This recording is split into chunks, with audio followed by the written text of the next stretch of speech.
chers auditeurs, bienvenue dans ce numéro 76 de Sud Éducation en compagnie de Mariam. Bonjour Mariam.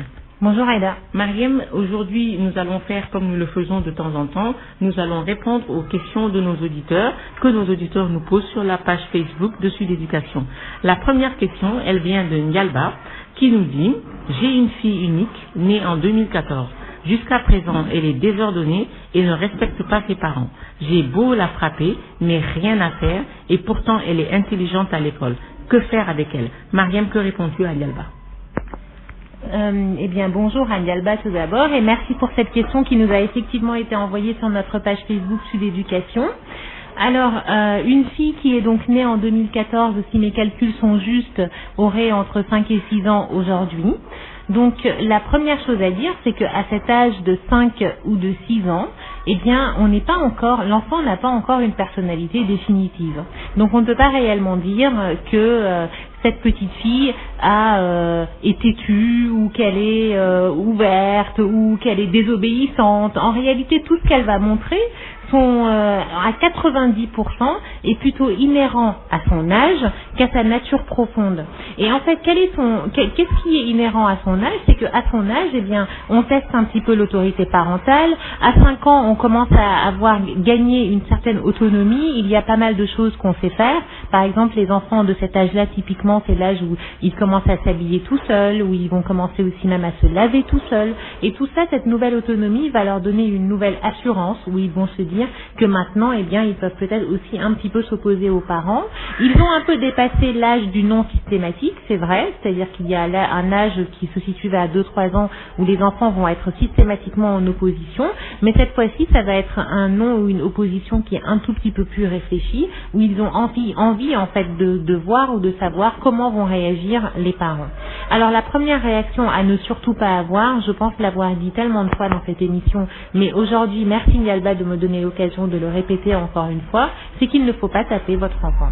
En fait, vous lui envoyez un très mauvais message en le tapant, qui est que votre réponse à sa propre désobéissance, vous-même, c'est de la violence. Alors que vous ne voulez pas que votre enfant soit violent, vous ne voulez pas que votre enfant soit violent avec ses camarades à l'école, soit violent physiquement ou verbalement avec ses professeurs ou avec les adultes. Vous ne voudriez pas que votre enfant vous tape, donc il ne faut pas le taper, il ne faut surtout pas lui donner cet exemple. Et aussi, il ne faut pas que votre enfant, parce qu'il a peur de vous, va se recroqueviller un petit peu, se rétracter sur lui-même, de manière à ce que la communication avec votre enfant sera complètement coupée.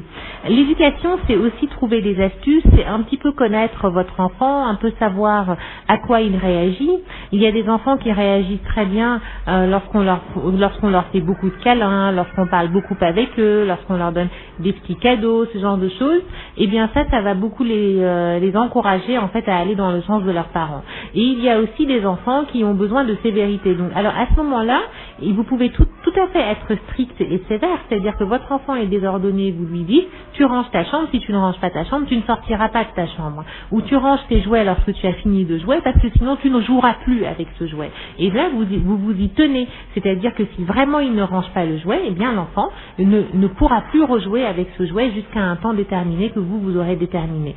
Et avec de la fermeté, vous allez voir, et petit à petit, donc un mélange de fermeté et de douceur, vous allez voir que petit à petit votre enfant va commencer à être beaucoup plus obéissante et à répondre un petit peu mieux. Mais il faut de la patience, et ça je le dis très souvent, on est nous adultes beaucoup trop impatients, on a l'impression qu'un enfant, c'est un peu comme un robot, on appuie sur un bouton et bam, il va faire ce qu'on lui a demandé. Mais pas du tout. En réalité, quand même, un enfant, c'est un être humain, il faut y aller en douceur et attendre que ça prenne le temps qu'il faut.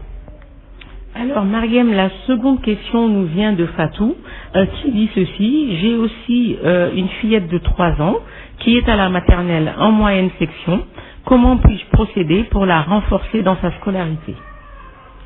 Alors, merci Fatou pour cette question qui me permet aussi d'aborder une question qui m'est un petit peu chère, c'est-à-dire cette surscolarisation des enfants, parce que une enfant qui n'a que 3 ans et qui est encore à la maternelle n'a pas réellement besoin, en fait on ne peut même pas parler d'une réelle scolarisation parce qu'elle est à la maternelle, et que la maternelle c'est un petit peu l'antichambre de l'école, donc c'est un peu un endroit où on va plutôt apprendre à se socialiser, où on va plutôt apprendre le vivre ensemble, le respect des règles, et certainement pas on va dire de la scolarité classique où on va apprendre à lire, à écrire, à compter, etc.